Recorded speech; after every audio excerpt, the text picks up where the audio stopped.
Dice chef, come dice, intanto lo vediamo chi è lo chef con noi, che nasconde il nome, Massimiliano Mussoni. Siamo alla Sangiovese, ma penso che si capisca immediatamente, diceva da... Queste sono le stufe di Tonino Guerra. Questa è una dove ho appena pranzato. Alcune sono qui, altre invece sono qui al museo a 50 metri da noi.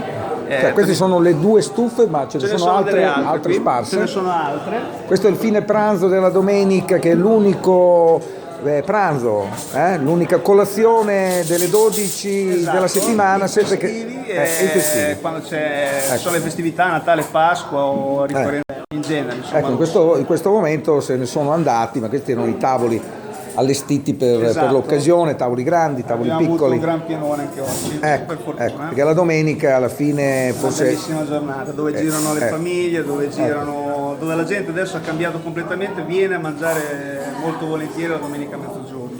Bene, è una bella emozione, quindi a Sant'Arcangelo, e quindi con il nostro chef Mussoni, che da quanti anni qua? Sono ormai 17.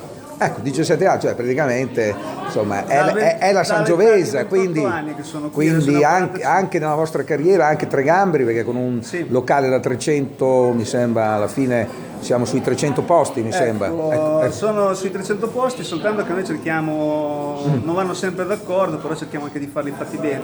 Non ci teniamo molto alla qualità, quindi...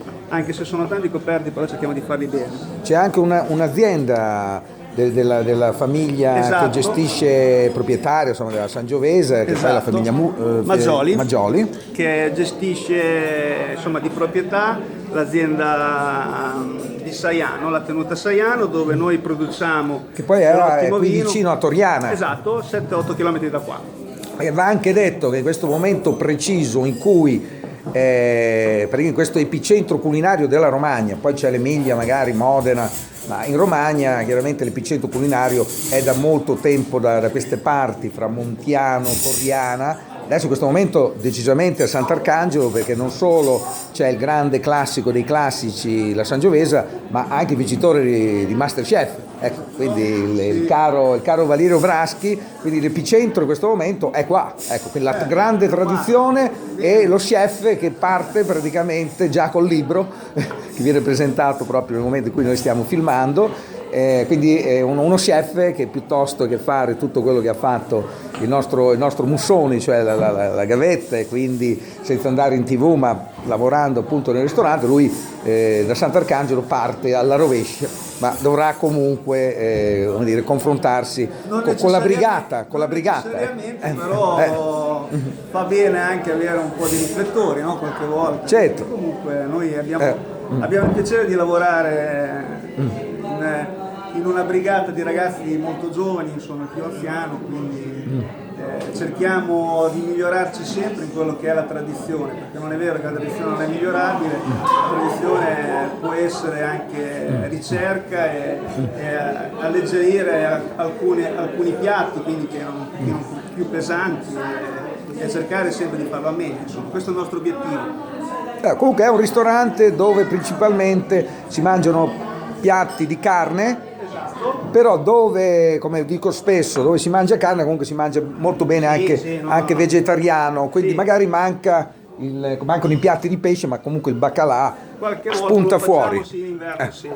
Ecco, quindi bene, noi stiamo intanto approfittando, giriamo, e questa è una stufa, ecco, una delle stufe sempre del Tonino Guerra, ecco, che non è il proprietario, è quello che lo ha arredato in un certo senso, e quindi ecco perché poi c'ha Tonino Guerra un fascino particolare. Ha una relazione molto importante con la proprietà, perché la proprietà è stata l'editore di Tonino Guerra per quasi tutte le sue opere. Quindi l'editore Maggioli, particolarmente noto a livello nazionale. Esatto. Questa è l'atmosfera appunto di un ristorante che a pranzo è particolarmente indicato con la luce del giorno, poi chiaramente d'estate anche in serata, poi c'è anche una parte esterna che usate. D'estate sì, senz'altro. Apriremo verso Pasqua, quest'anno viene un pochino più tardi, quindi a Pasqua saremo già operativi a mezzogiorno. Anche un Deor. Esatto. Io sto sempre girando perché sono 300 coperti ma ben distribuiti. Ma cos'era qui il... Allora, questa era una stalla che era la residenza del conte Damiani, che era un nobile del tempo, dove nella parte bassa, diciamo, c'erano le stalle, quindi era adibito a dove si tenevano le granaglie, dove si tenevano anche gli animali. La parte invece più in alto c'è proprio dove si viveva, insomma, dove c'erano la residenza proprio vera e propria.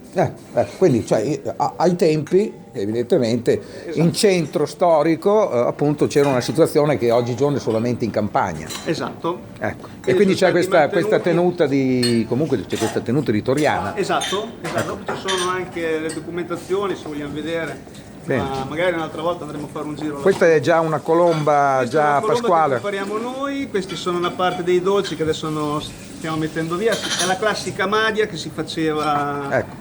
una volta, noi cerchiamo di riproporre in chiave moderna. Questi li fanno sempre i pasticceri, però non è, Sì. è un dolce a cucchiaio, cioè è una torta che si taglia e quindi viene servita nel piatto. Non so se avete anche dolci che vengono Sì, fatti abbiamo della appositamente. zucca inglese, facciamo Ecco. la crema a cucchiaio senza farina ma solo con gli amidi, e poi facciamo anche una produzione di gelati, abbiamo 6 dolci di gelati. Ecco, nei gelati devo dire che ve la cavate molto bene. Grazie. Ecco, quindi non so se avete anche una gelateria. No, abbiamo No, giorno. ecco. Lo produciamo noi, nel senso Ecco. che abbiamo il È lei, manteccatore. è lei il gelataio. E il pasticcere, quando non c'è lui ci sono io, Ecco. comunque siamo noi come team. Ecco, come il squadra. gelato poi servito in questa cialda. Esatto, croccante con Ecco. le mandorle, oppure anche facciamo il gelatone nella classica coppa con la ciambella tradizionale e la bana passita, che è una cosa molto buona, insomma, che proponiamo da sempre, piatto storico. Poi devo dire nella carta di vini si trovano delle cose che in Romagna sono particolarmente rare. Abbiamo trovato ad esempio una bottiglia di Ar, il vino della fattoria Zerbina, che è una addirittura limitata, ma qui evidentemente avendo, come dire, soprattutto i vini della Romagna, chiaramente si riesce ancora a trovare qualche bottiglia di vini rari. Abbiamo come sempre avuto un bellissimo rapporto con Zerbina, con tutti i più grossi produttori della Romagna, e nell'ultima carta siamo andati un pochino anche oltre, abbiamo cercato di coprire tutta l'Emilia Romagna, arrivando anche con alcune cose nel Piacentino, Quindi anche a nel Piacenza. Modenese, sì, con dei Labruschi, con del Pignoletto, quindi abbiamo, come posso dire, completato l'offerta dei vini, insomma, di tutta la regione di Romagna. Ecco qua, vi dicevo appunto di due chicche, sicuramente queste che sono Sangiovese di Paolo Francesconi, il Limbec e l'Ar appunto di Fattoria Zerbina. Beh, diciamo che l'Albana, pur essendo un 175, è il vino più costoso che avete in carta, 110 euro, quindi la Pinchiori magari quello che costerebbe meno con una cifra del genere, qua invece è il vino, ma abbiamo un rapporto qualità-prezzo devo dire molto, molto basso, nel senso che comunque rientrate nelle osterie, siete stati appunto Tre Gambri, adesso in questo momento ne avete due, comunque c'è un buon rapporto qualità-prezzo, quindi immagino che mediamente un cliente da voi spenda, non so, 25? 25-30 euro, diciamo, sì. Mettiamo lì, dopo dipende dalla bottiglia di vino o da quello che prendo, però sì. E quindi ecco, alla Sangiovese comunque lo spirito è quello di iniziare con, non so, un crescione, cioè si inizia con una giardiniera, non so. Sì, noi abbiamo la particolarità che produciamo dei salumi, quindi il nostro fiore all'occhiello è proprio quello, quindi abbiamo una produzione di 70-80 maiali in tenuta, dove facciamo completamente la trasformazione di salami, coppe, lonze, pancette stese, pancetta rotolata, facciamo i ciccioli e anche facciamo due tipi di piada, una all'olio ma anche con lo strutto, ecco. Giriamo proprio completamente la filiera e quindi chiudiamo anche con lo strutto che otteniamo dai maiali, facciamo la piadina. Quindi la piadina come solitamente si mangia in tutta la Romagna, però da queste parti c'è anche questa tendenza di farla con l'olio, producete l'olio. Esatto, poi sull'olio abbiamo anche l'IGP riconosciuta, quindi abbiamo il marchio IGP con la nostra piadina all'olio, saranno ormai un anno che abbiamo questa particolarità e siamo gli unici ristoranti che abbiamo l'IGP.